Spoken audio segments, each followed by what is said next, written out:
Hello and welcome to another Opening Explorations video featuring the fantasy variation of the Caro-Kann defense.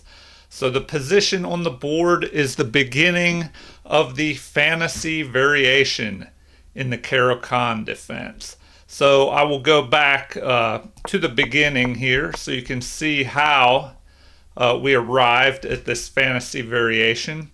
So E4 played by white, and then C6 is the Caro-Kann defense. And next we have D4 taking control of the center, D5 striking back in the center and attacking this E pawn.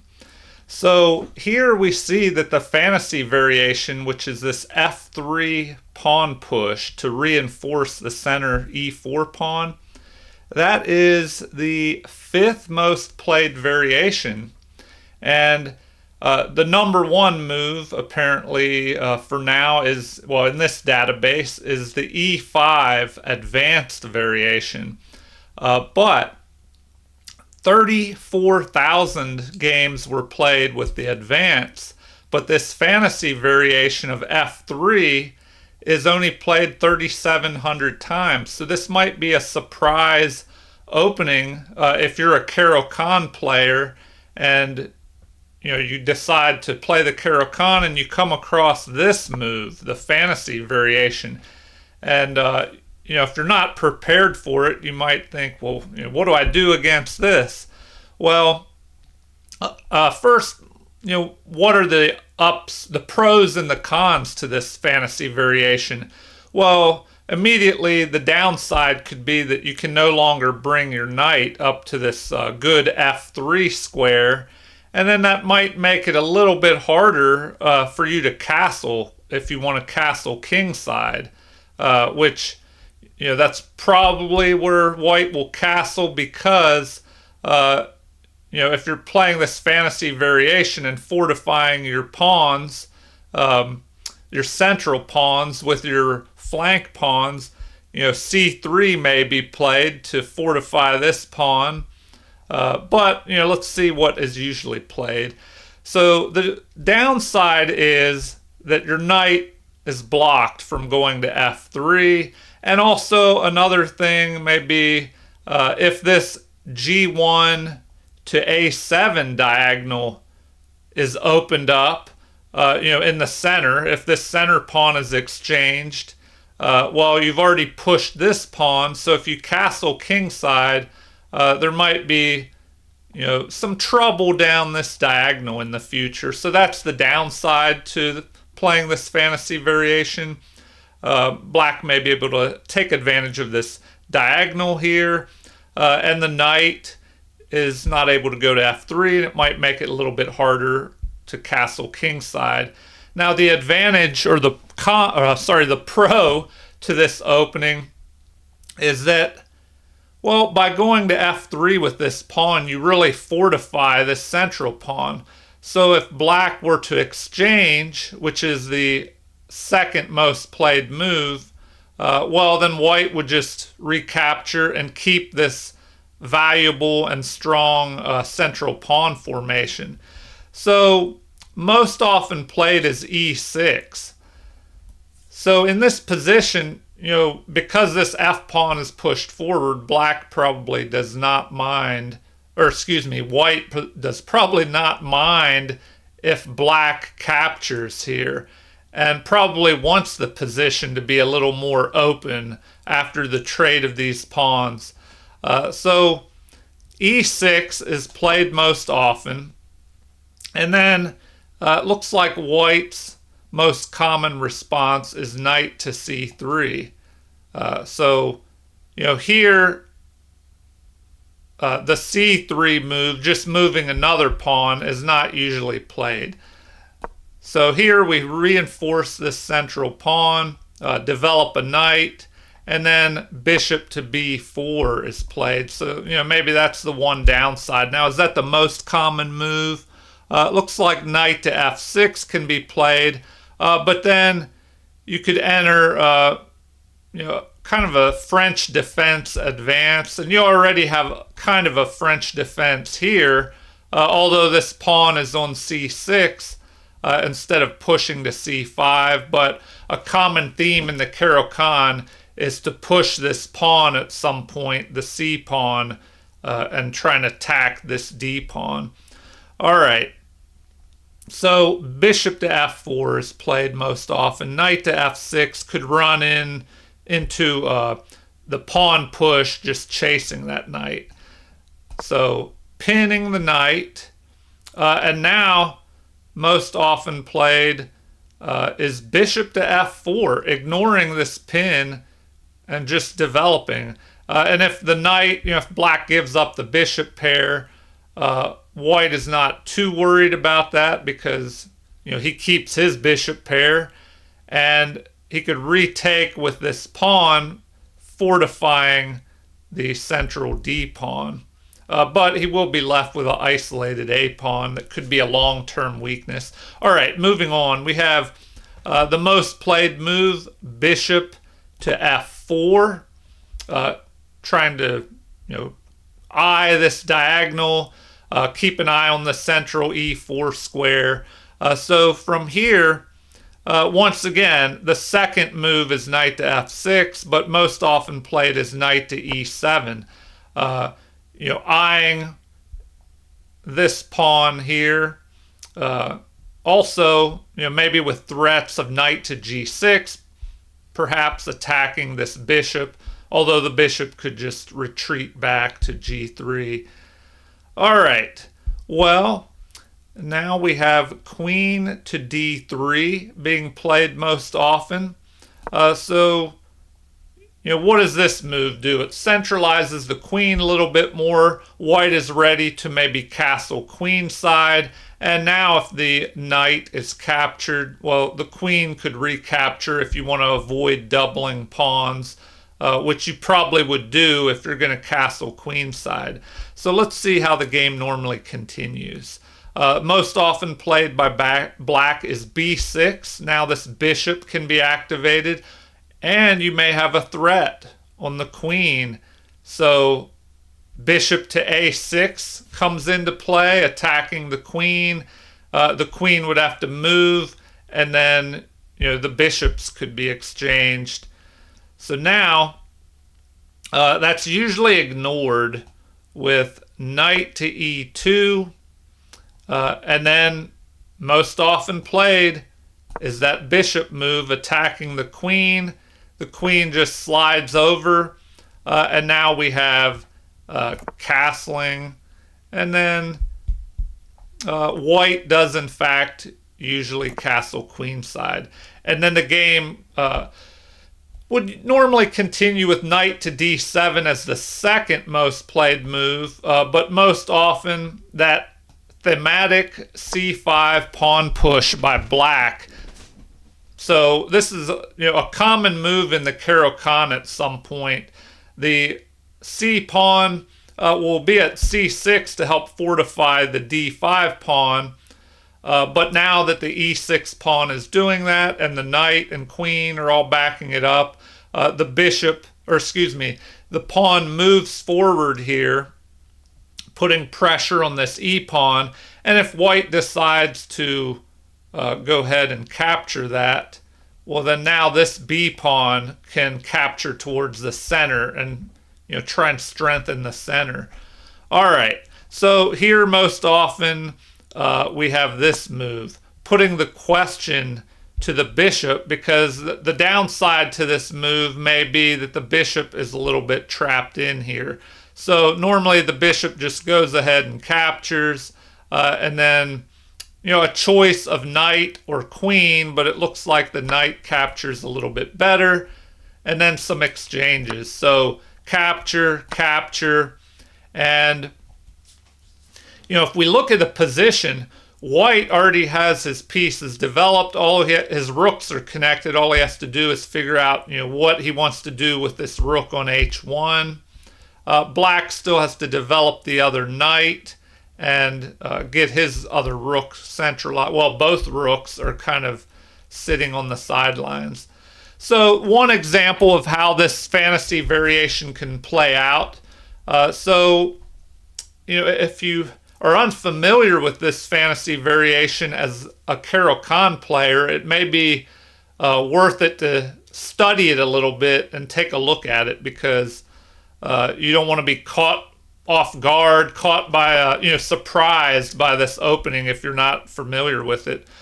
All right, so back to the beginning. The Caro-Kann C6, D4, D5, and then the fantasy variation, this F3 move, which white wins 42% of the time, which is, now there's a lot less games, but 42% win rate versus in the 30% range here, in the second, third, and fourth most often played variations. Now, the most common advanced variation does a little bit better, 43%. But, black does have a little bit more drawing opportunities, it looks like, in this fantasy variation. All right, so F3, we'll take another look at it. So we looked at E6. Now let's take a look at D takes E4 and see what happens then.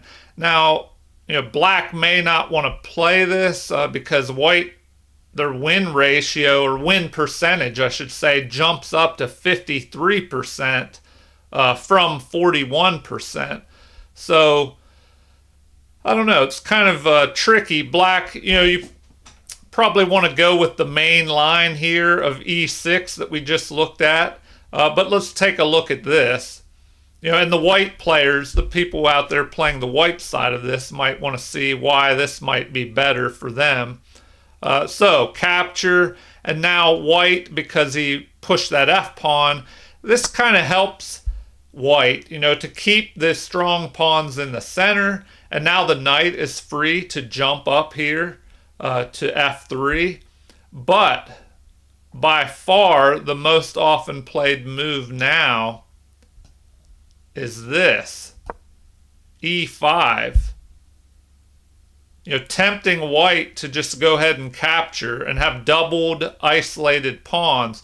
Black would go behind in material, but these double isolated pawns, of course, they're not nearly as good as the two pawns on D4 and E4, but still, even though they would be doubled and isolated, they do control some squares in the center and open up the D file, possibly.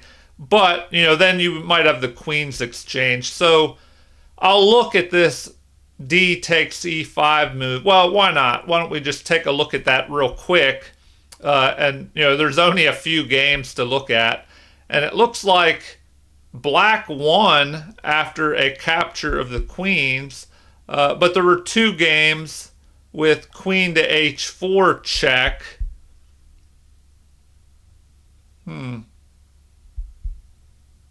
Yeah, so maybe we should look at both of those. So I'll look at this first. Queen to H4.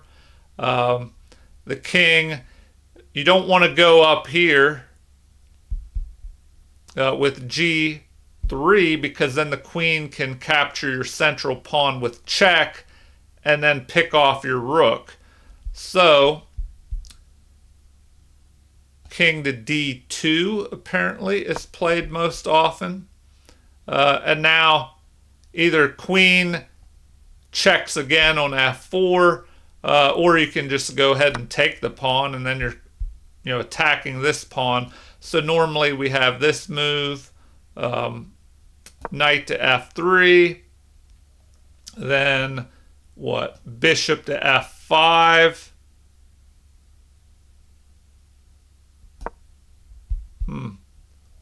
But then, that would allow this. So now the queen has to move. But first it looks like they want this kind of move. Bishop to B4, knight to C3, attacking that queen again. So the queen finally moves to D5, but the knight is pinned and can't take the queen. So finally the king would have to run. So you get the idea there. Let's go back a little bit further. So we looked at that queen to h4 move. The other one is to exchange queens in this position. So capture, king captures, and then most often played is bishop checking, then bishop to e2, capture, king captures, knight to d7, targeting the pawn, so we protect, knight to e7, getting ready to swing over here and add more pressure to that pawn. So bishop to f4 to help protect, and continue with your plan, attacking. The bishop would retreat, and now black can castle queenside and get ready to add a rook to the attack here. So knight moves up. Here comes the rook, adding the pressure, and here the game ended in a draw. And it looks like with the black pieces, it was played by Jovanka Huska, if I pronounced that correctly. And I believe she may have written a couple books on the Caro-Kann. And, if I'm correct, I have 2 of her books on the Caro-Kann in my library. I'll have to take a look at them. I've referenced them a couple times, but I haven't had a chance to thoroughly dive into those books. All right. So let's see. This is one option. Before I veer off course here, let's get back to this fantasy variation here. And we were looking at capture, capture, and then this e5 move. So, we looked at this d takes e5. So obviously if you're white, you don't want to do this. And so you probably won't run into this move of capturing the e5 pawn. More common is just this move here. And now, most often played is to pin this knight. But, it looks like e takes d4 immediately could be played. That's played second most often. But a 65% win percentage here for white if this pawn is captured. So probably why the main move is this, bishop to g4, pinning the knight, and then white ignores that. Interesting. White ignores that most of the time. Now you could just capture this and then pick this pawn off. That's an option. But it looks like the most recommended move is to just develop your knight to d7. Now, I don't know. Some interesting stuff going on here. All right, so most often played is knight to d7. Far off in second place with only 15 games is just to develop your other knight. What else could black do? The third most played move is to capture the knight on f3, but then it jumps up to a 92% win ratio for white here. That is crazy. So, I was thinking if you capture, well then what? Will white capture with the pawn or the queen?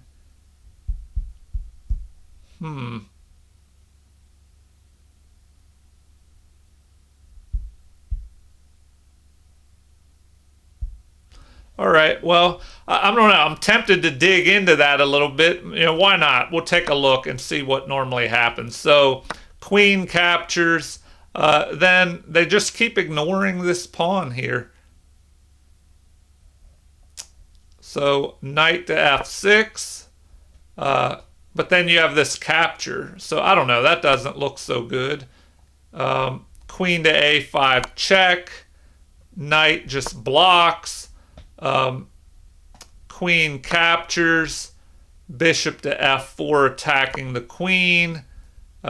Queen goes down to d4 here, preventing castling and attacking the bishop. So then normally we have queen to d3, and then bishop to c5, and here queenside castling. Queens are exchanged, rook captures, and now you have black castling kingside. But white won in both of these games here. So, what does the position have going on?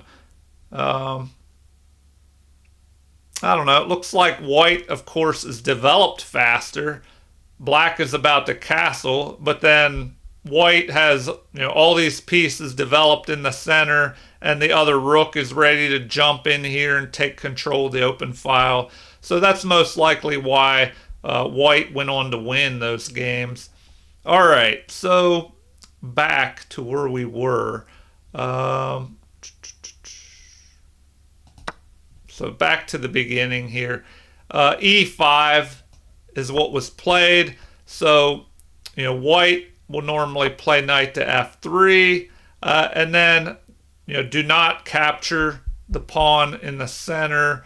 You'll normally run into this. Bishop to c4, knight to d7, and then castling. All right, and now, let's see.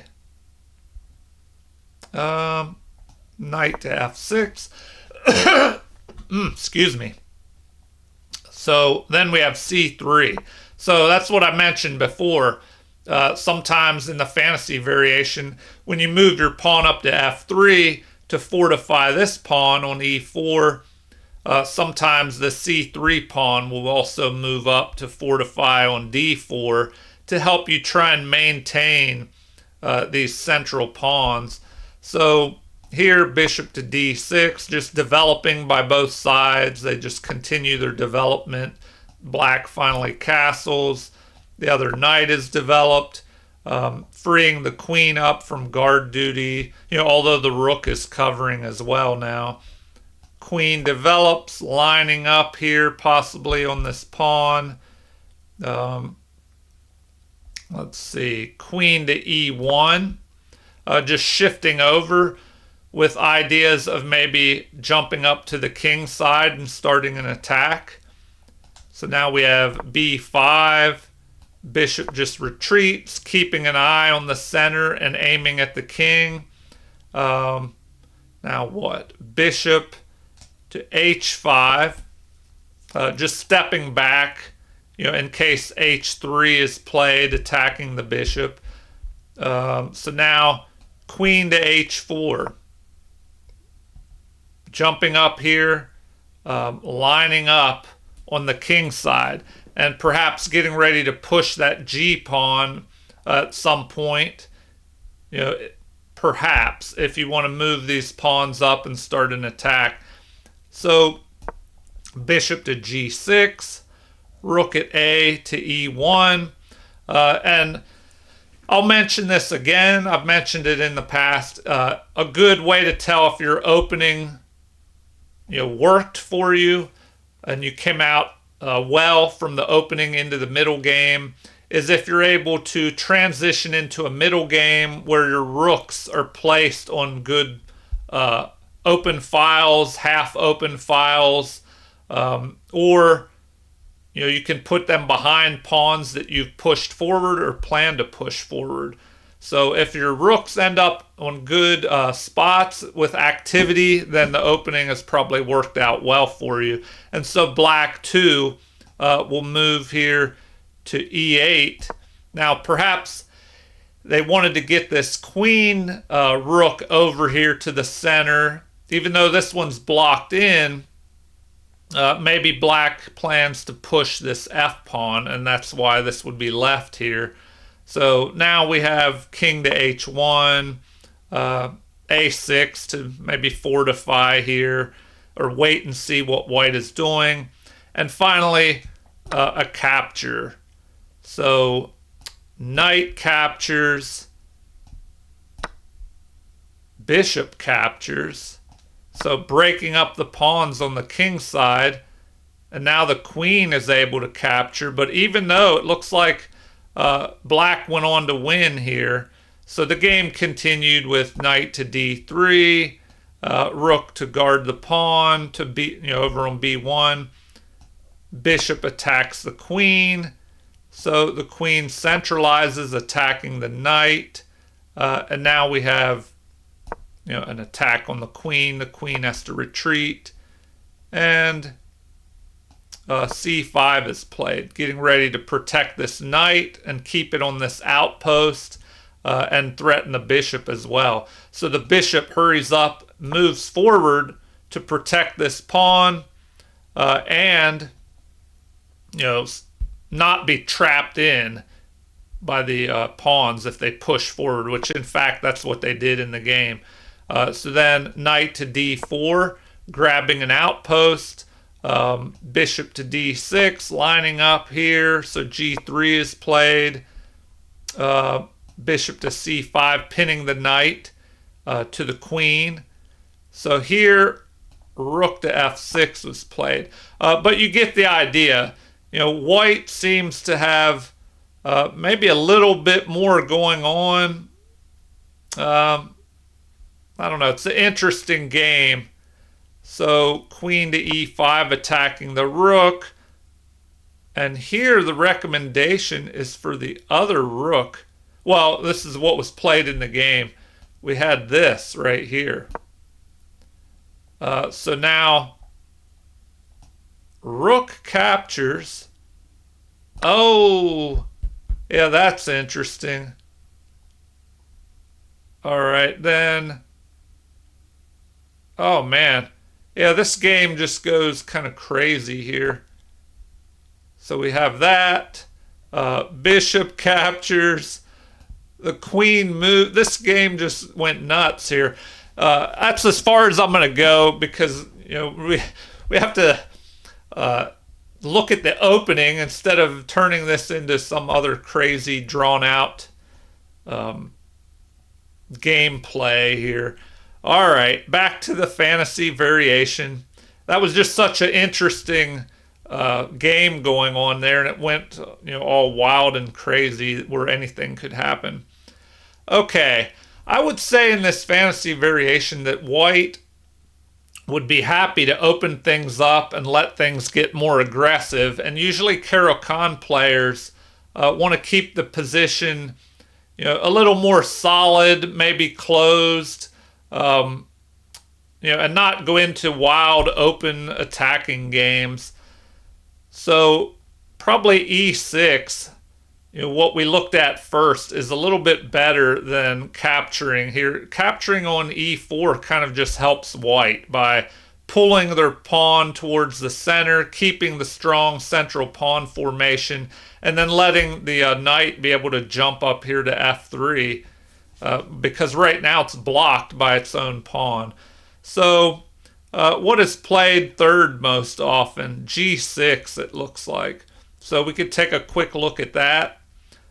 Here, knight to c3 is played by far most often. So bishop lines up here. So we fortify that pawn that the bishop is now attacking. And let's see. Now d takes e4 is usually played.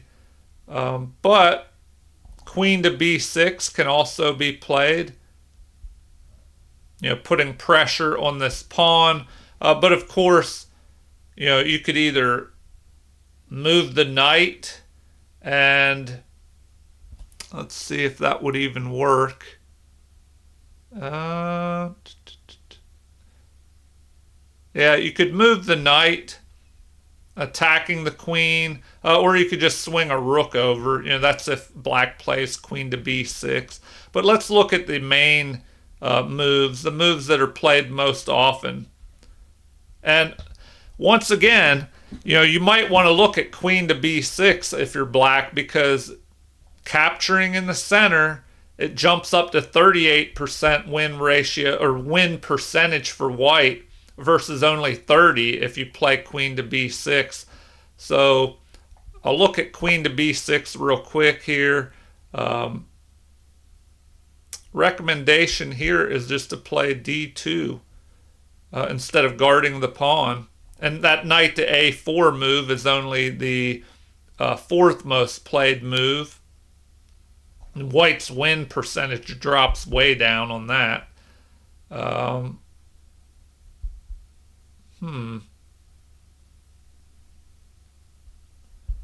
right, well, let's look at this move. And then black usually snatches up the pawn, but now you have an attack on the queen, queen to a3, and then capture in the center. Now, normally there is not a recapture.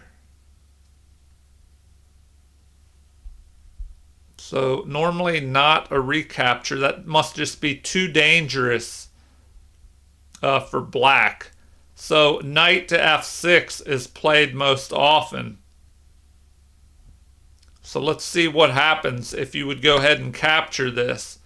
Well, once that is captured, let's see. It just looks pretty dangerous. You open up this diagonal. Now you could just check the king. Of course, they could block that. But also, let's see, you can capture the central pawn and threaten the fork. So the knight can jump forward and threaten the fork here of the king and the rook. All right, so probably not a good idea to capture that. So black is better off playing knight to f6, getting ready to castle. And now white normally captures. And then, now even here, the knight recapture is only played 3 times, and black won every time. So this is most common. But even here, the win percentage for white is a lot lower. So bishop to c4 is usually played, black castles, and then the knight can jump up and white can get ready to castle. All right, so let's go back. Where were we? We looked at knight to c3, bishop to g7. The bishop jumps up to fortify, and then we looked at that queen to b6 move, but the main move is to capture. And now another thing by playing these less common openings, if you look at databases, you're going to have a lot less games to judge what you should be playing. You just won't have as many games to see what normally happens. So that may make some of the lines less reliable. The thing that I would recommend, if you're learning an opening, try and find a bunch of master games and just go over a bunch of those master games and see what those masters are playing. Because they are at such a higher level, they're going to know what, most of the time, what moves are good or bad. All right, so knight to f6, which could entice a push forward of this pawn. But normally knight to f3 is played, then castling, queen to d2, creating this battery, maybe getting ready to try and trade off the dark squared bishops. Then b5, e5, knight jumps to the center. We have an exchange. The queen ends up in the center. And now bishop to e2, getting ready to castle.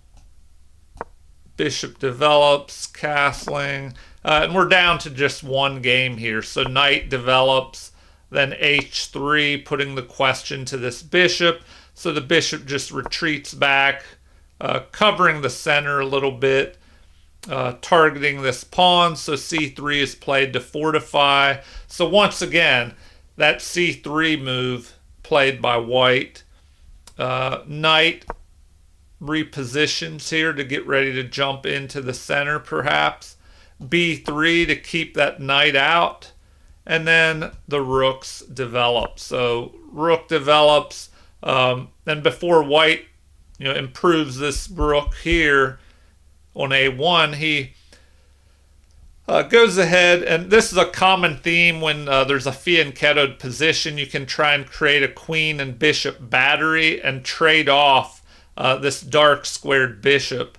So first that is played, then the bishop is traded off, king captures, and now the queen moves up, getting out of the line of fire of this rook and queen battery in case the center opens up.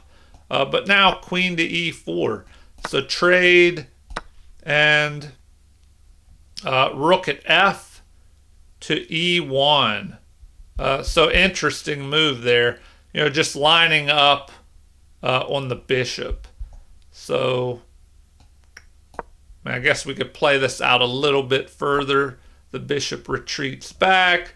The other rook gets ready to maybe push this pawn forward, and the bishop just retreats back to here. So white does likewise, interesting move, and then the knight jumps in the center, c4, knight to b4, and we could play this out a little bit further.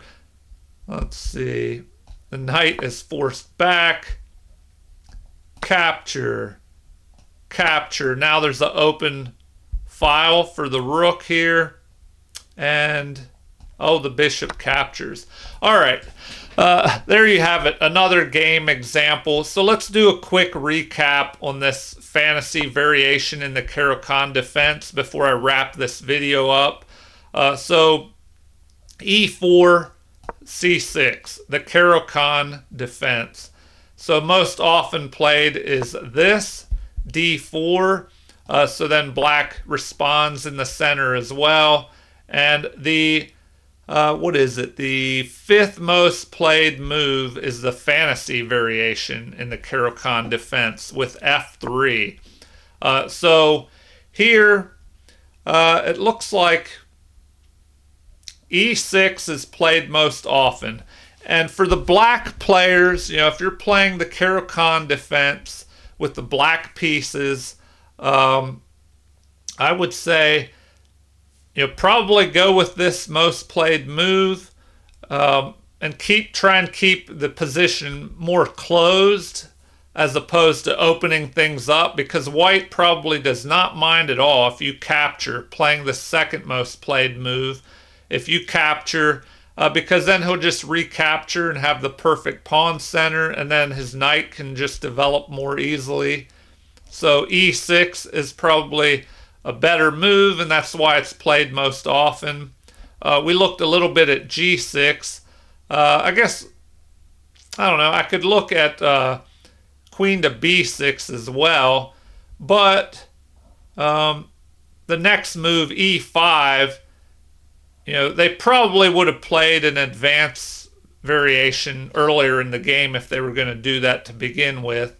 So maybe a quick look at this. Queen to b6, lining up on this pawn, preventing the bishop from developing, because then this pawn would be picked off and the rook could come under attack. So most often played is knight to c3. And then now they're recommending this capture in the center most often. But once again, e6 could be played, but it looks like that'll block in your own bishop. But I'll just go with the main move here just to see what would happen. And then once again, we see that e5 move. Knight develops, capture, knight usually captures, then bishop attacks, and interesting. That move is played most often. And then if you have a check, attacking, forking the knight and the king, excuse me, you can just play c3 and the queen will protect the knight. The check is blocked. So here, and this is under attack as well. So now bishop retreat is usually played, followed by an attack on the queen, and the queen retreats. Bishop is developed to the center, and let's see, that is usually played.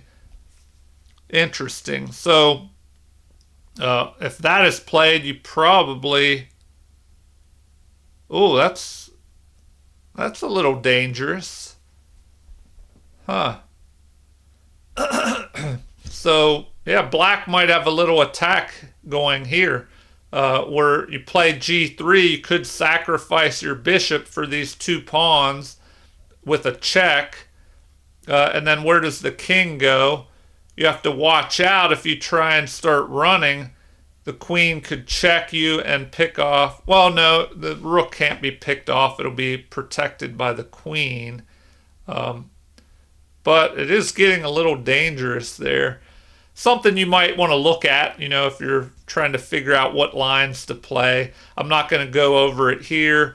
So back to the beginning, let's finish this recap. e4, c6, d4, d5, and then the fantasy variation, f3.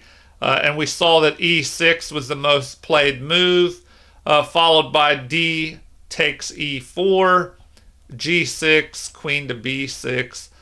So one more look at the main move in case that's what you want to play. e6, knight to c3 is played most often. Then bishop pinning. And now they recommend just ignoring that pin. But if you don't want to do that, you could just play this. Knight to e7. Put the question to the bishop. Bishop retreats. Now, both sides just continue development here. And now, well, these two moves are about equal. Probably you want to play that. Castle, castle, and the thematic c5 pawn move once again. So here in this game we had that, oh, and then this move, interesting, capture, capture, capture, and crazy position where we're attacking their bishop, but they're attacking our rook. So we probably have to move our rook. And now this is under attack as well, but it's protected by the queen.